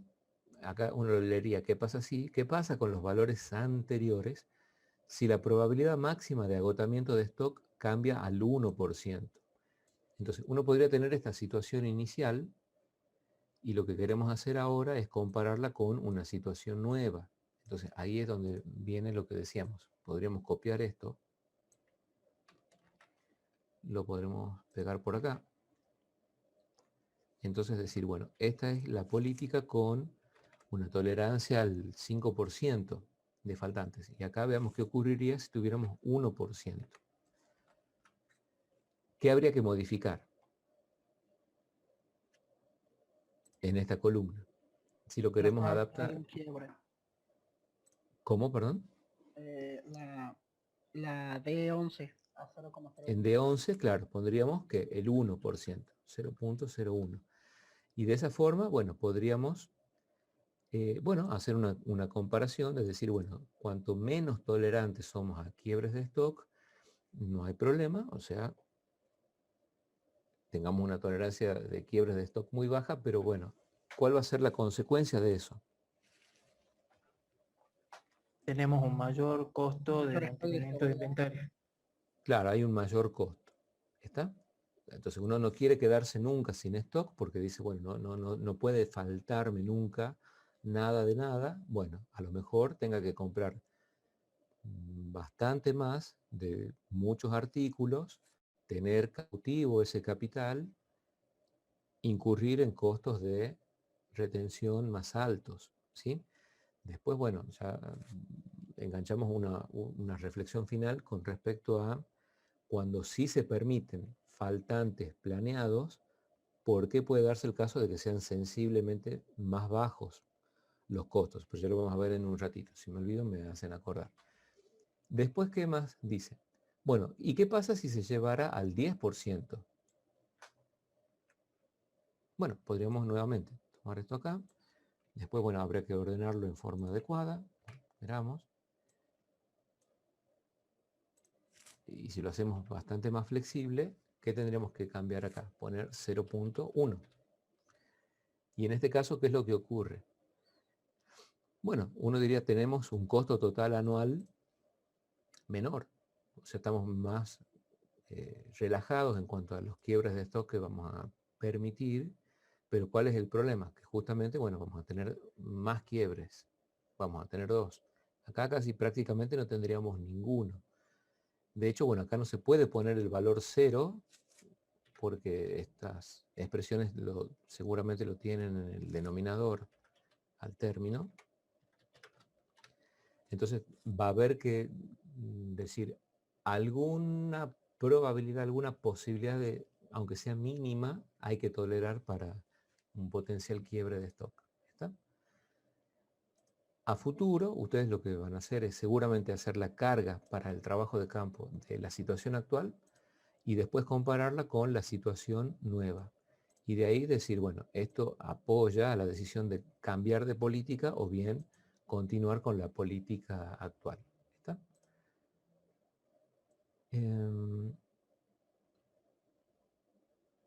Bueno, el ejercicio 5 es del mismo estilo.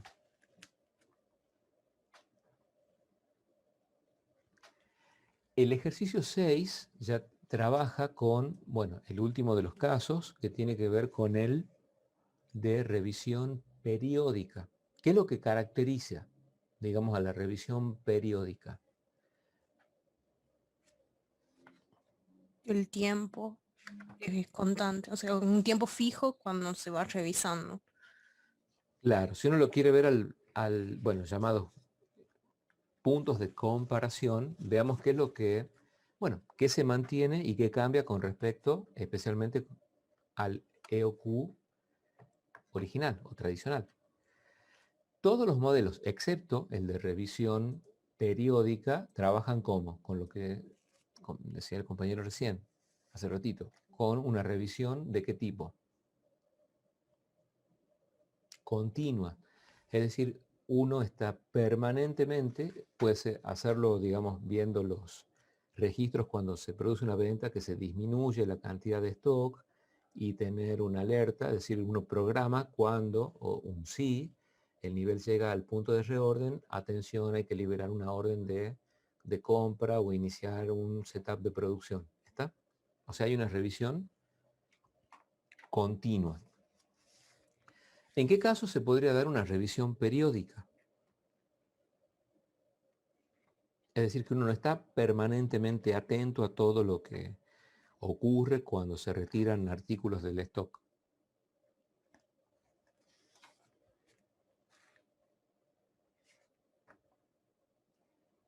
A ver, veamos. Aquí.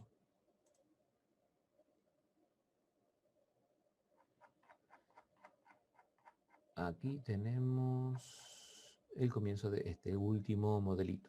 Revisión periódica con demanda probabilística. Entonces, ¿qué es lo que se va a considerar en este modelo en particular? Bueno, lo que va a ser fijo es el periodo o sea, cada cuánto tiempo se inspecciona, cada cuánto tiempo se revisa el inventario. ¿Sí? Si vemos una representación gráfica de ese modelo, ¿qué es lo que podríamos decir? Bueno, lo que se mantiene fijo o es constante es el tiempo de revisión.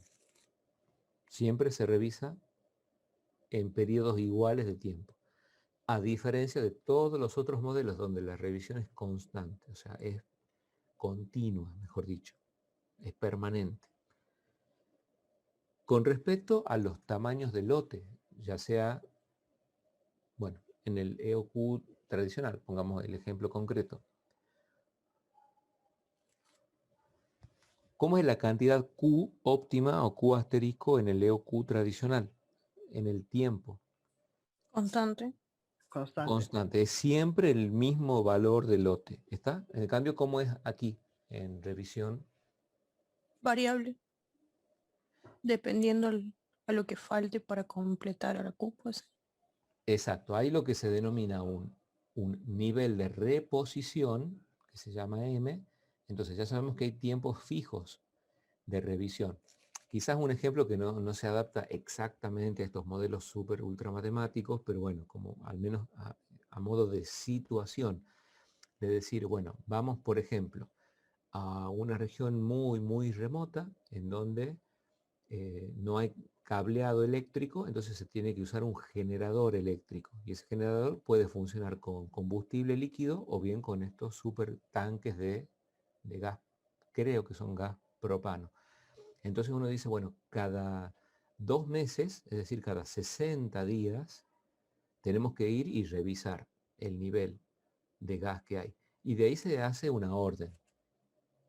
¿Está?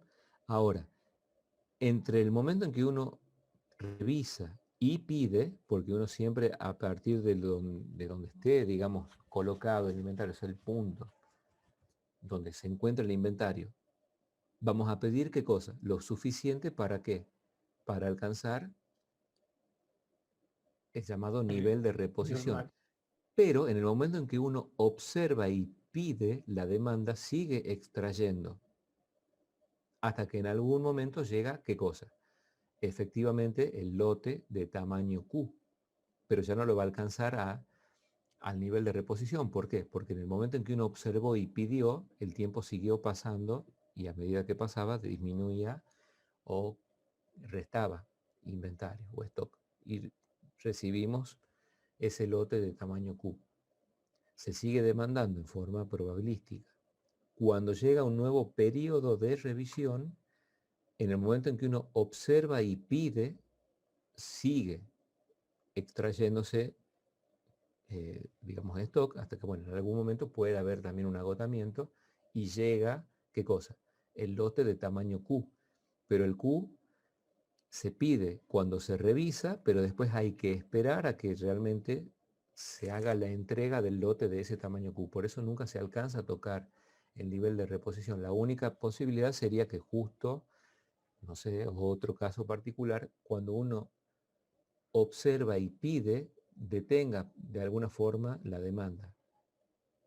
Entonces, bueno, va a transcurrir un tiempo y sobre lo que ya había, porque se impidió que la demanda saque elementos, cuando llegue el tamaño del lote Q, eventualmente lo alcanzará al nivel de reposición. Entonces acá lo que se mantiene fijo es el periodo de revisión y cambia el tamaño del lote. Entonces, este ejemplo de decir, bueno, cada tantos meses hay que ir a revisar, no sé, los niveles de combustible de algunos contenedores. En otro caso, qué sé yo, pongámosle que decir, pero bueno, ahí a lo mejor bueno, son otro tipo de situaciones de decir, bueno, hay una base con personal y digamos que tienen un cierto depósito para comida, entonces, bueno, cuando llaman y piden una determinada cantidad, bueno, se envía un tamaño de lote de comida para completar o llenar o en teoría alcanzar el nivel de reposición. Pero entre que se observa y se pide y efectivamente se cumple con ese lote, se fue consumiendo también parte de lo que ya había, ¿sí? Entonces, habría que ver qué situaciones son las que se prestan para hacer una revisión periódica. A lo mejor, bueno, muchos de los artículos quizás no súper esenciales en un supermercado, vamos a suponer, inventemos, los tuppers de plástico, decir, bueno, tengamos, no sé, 20 tuppercitos. Pero eso no hace falta, digamos, estar siguiéndolo de cerca permanentemente para evitar un quiebre de stock, etc. Sino que decir, bueno, cada tercer miércoles de mes vayamos a hacer, digamos, contemos cuántos hay de esos elementos en góndola y completamos lo que falte. ¿Está? Depende de cada situación. A lo mejor puede aplicarse a artículos que no sean esenciales, pero no es que sea solo es el caso, etc.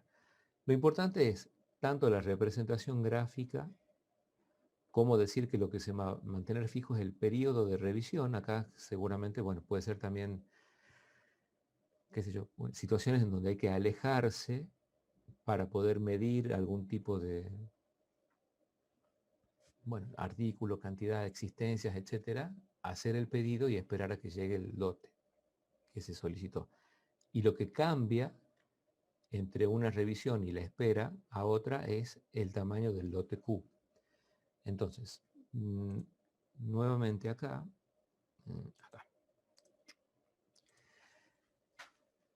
el tiempo de revisión,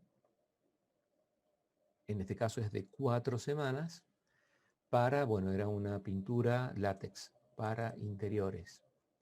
Y bueno, identificando estos parámetros, ¿cuál va a ser la planillita que correspondería usar en este caso? La periodic, ¿sí? Hay dos ejercicios de revisión periódica, el 6 y el 7.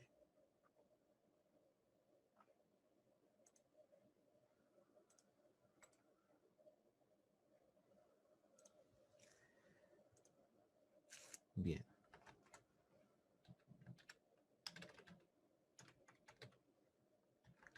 Bueno, vamos a poner cualquier ejercicio 7, tampoco está mal. Copiamos la planilla y bueno, la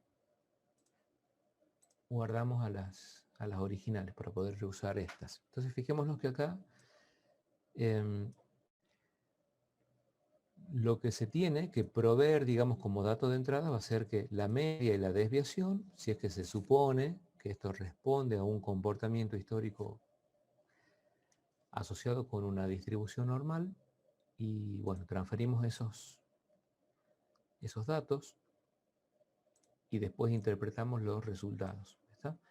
Por ejemplo, acá dice para el caso del ejercicio 7, un bazar decide operar con un sistema de revisión periódica para, bueno, administrar el comportamiento registrado en ventas de un cierto tipo de jarra de cerámica.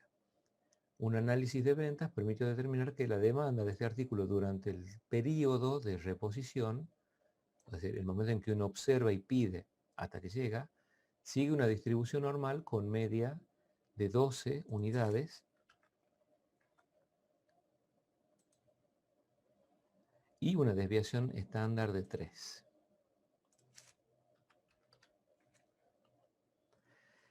Y bueno, se permite soportar una probabilidad de agotamiento de existencias del 5%, asociado con una decisión de reposición. Entonces colocamos acá el parámetro 0.05.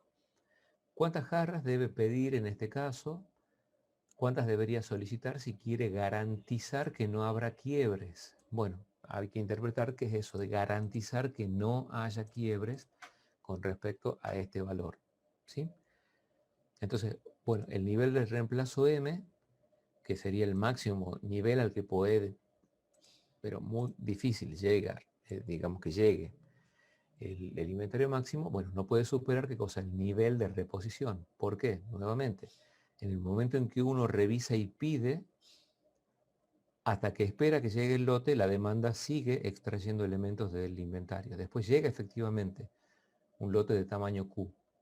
La única forma que lo alcance es que en el momento en que uno revisa y pide, detenga la demanda. Que esa demanda, digamos, sea cero hasta que logre entrar el lote de tamaño Q. Solo en ese caso se alcanzaría el nivel de reposición. Si no, siempre va a quedar por debajo del nivel de reposición. Después, bueno, con respecto a que sea cero la probabilidad, si no se puede, habrá que buscar, bueno, un valor muy cercano a cero, porque el cero en sí mismo no es válido. ¿Está? Acá, por lo pronto, estaba con 5%. ¿Sí? Bueno, ese es el último de los casos tomados por separado. Lo que tiene este de particular es que la constante es el tiempo de revisión y lo que cambia es el tamaño Q. Este ejercicio 9 optativo es para que si no hay artículos, no es obligatorio porque no es que tampoco van a ser fáciles incluso hasta de googlear, si aparecen se los menciona y si no solamente se mencionan, si quieren, porque es optativo, casos de situaciones donde potencialmente se pueda aplicar ese modelo de inventario. ¿Está? Bueno, y el ejercicio 10, añadir las tablas a la tabla de resumen de definiciones y fórmulas, las que se incorporan en estos modelos. Ya no se pide tanto, bueno, la gráfica, ni siquiera la gráfica genérica, pero tampoco estaría mal agregarla. ¿Sí? Poder identificar cada modelo por la gráfica típica que la representa. Bueno, eso sería, bueno, la presentación de los ejercicios modelos del práctico de hoy.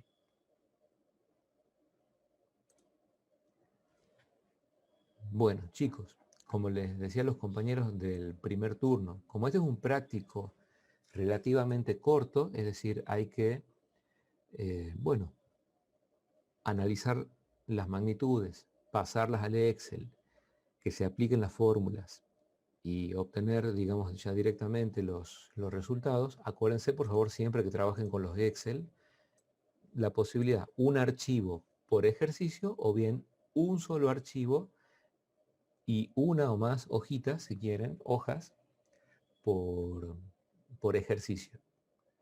A lo mejor es más fácil, en definitiva, hacer un Google, digamos, una hoja de cálculo, digamos, online, como ustedes quieran. Tener un solo archivo físico con hojas para los distintos ejercicios. Y al menos en la primera hoja, sí, dentro del propio archivo, mencionar a todos los integrantes del equipo, ¿sí? Entonces, bueno, esto se lo puede completar mañana en la consulta de las 8. Bueno, generalmente, como yo les decía, en la clase presencial, la idea es un poquito más rápido, ir presentando los ejercicios modelo y ya quedan en equipos para adelantar los otros ejercicios. ¿Está? Así que, bueno, por favor, si quieren hacerlo ahora, quédense, yo me quedo conectado y vayan avanzando en la interpretación de alguno de los ejercicios. Y bueno, cualquier cosa consultamos. porque es lo que haríamos de nuevo si estuviéramos en la clase presencial, ¿sí? Otro detalle, digamos que ahora, bueno, no se aplica naturalmente, o no tan naturalmente, era la idea de que, bueno, de las 16 semanas de clase, hasta hace un par de años atrás, unos cuantos años atrás, generalmente teníamos un encuentro de práctica y a la semana siguiente defensa. O sea, iban los equipos en el horario correspondiente, sorteábamos un turno, iban pasando uno por uno y solo se hacía defensa. Realmente teníamos 8 encuentros con actividad práctica y 8 con defensa de prácticos. Después, bueno, ya comenzamos a tener actividades todas las semanas y eventualmente alguna defensa, control de lectura, etcétera, ¿sí? Pero incluso en esos encuentros, bueno, yo hablaba relativamente poco y el resto del tiempo lo trabajan en equipo. Ahora con la virtualidad, bueno, hablo un poquito más, pero ya habiendo presentado un ejemplo tipo de cada variante, pueden quedarse ahora trabajando ustedes en esta reunión o en otra reunión en privado, etcétera, ¿sí? Y bueno, yo me quedo conectado por si hay alguna duda o alguna consulta. Perfecto. Ok, profe. Perfecto, profe. Aparte, chicos, ya que estamos, aprovechando, ¿tienen tarea de lectura para el jueves? Creería que sí. O quizás si la ingeniera no lo dijo, pero sí dijo el tema, bueno, vayan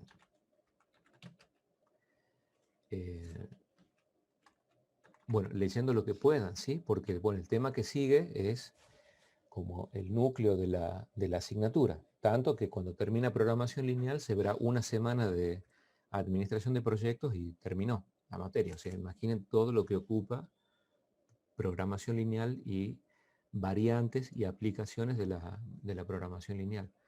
Entonces, bueno, lo que puedan aprovechar, ya que se va a comenzar con un tema nuevo, que es el núcleo de la asignatura, todo lo que puedan leer de al menos capítulo 7 del Anderson. Entonces, cuando la ingeniera comienza a desarrollar los conceptos, ustedes ahí aprovechan, hacen la llamada, ¿se acuerdan? Intervención pertinente y van sumando esos puntitos. Y atentos, cuando ella pregunta al curso o a alguien, bueno, ahí traten de estar atentos también, porque bueno, este tema es en el que, bueno, más tiempo vamos a dedicar de todos y es mejor agarrarlo desde el principio, porque es tan valioso responder ahora que en otro momento. Entonces, cuando el tema recién se está por dar, a lo mejor las preguntas son más sencillas porque son las ideas introductorias. Después vienen temas un poquito bastante más densos. ¿Está? Así que bueno, esa es la recomendación. Traten de distribuirse entre ustedes en el equipo la lectura y siempre atentos a cuando puedan ahí, bueno, vulgarmente, meter la cuchara. Cuando el profe pregunta o ustedes ven ahí una pausa, lo hacen. Bueno, esa es una gran pregunta. El capítulo 7 comienza con una introducción a programación lineal y es que ya no tiene límite. ¿Hasta dónde? A ver, veamos. El concepto de variable de decisión, restricción, funcional. Bueno, todo lo que acá aparezca en azul es importante porque por algo se destaca como concepto. Las fases. Pero bueno, yo vería no solo del Anderson, a lo mejor también agarrar el Render o el EPEN, o sea, cualquiera de los libros que están en el Drive, tratan de programación lineal. El Render también es muy agradable, el que tiene la tapa roja y negra con el auto. Es muy al estilo del Anderson. Entonces, ideas de variables de decisión, restricción, lado derecho, coeficientes tecnológicos, económicos, función objetivo, la representación gráfica, es decir, convertir momentáneamente inecuaciones de dos variables en ecuaciones para que este igual nos permita trabajar con dos variables y a consecuencia de eso hacer una representación gráfica. Entonces, recién se va a poder evocar el práctico cero de prerequisitos y ahí vamos a enganchar de todo porque acá las rectas tienen, ya lo vamos a decir muchas veces, estos sistemas están vivos, son muy sensibles a cambios y todo es importante. Así que bueno, con esas, ¿qué haría yo? A lo mejor haría al revés. Primero me voy al glosario que está al final de cada capítulo y le doy una, imprimo el glosario del capítulo 7, porque ahí seguro hay un resumen de términos. Jala. Che, ¿tanto nos pasamos? Sí, vamos por 8.3, vamos por arriba. 8.4. Qué raro. Más arriba. Él lo pasó una vez. Ahí estamos, ahí estamos. Esto antes de los problemas debería haber un glosario. Bueno, estos son los problemas. Es que es muy grande, le hice un cachito de scroll y ya se fue en muchas páginas. Acá, glosario. Final del capítulo 7. Entonces, ya que hay que empezar a leer, pero no vamos a leer todo el capítulo 7 para la otra semana, porque acá hay varias clases, a lo mejor empezar con el glosario. ¿Está? Y a partir de ahí hacer la lectura, que es la programación lineal, que es una solución factible, una región, una variable de holgura, pero variable de decisión tiene que estar sí o sí, el funcional o función objetivo, restricciones, esto es para bastante más adelante, cuando una restricción es redundante, bueno, todo esto. Leerlo, ¿sí?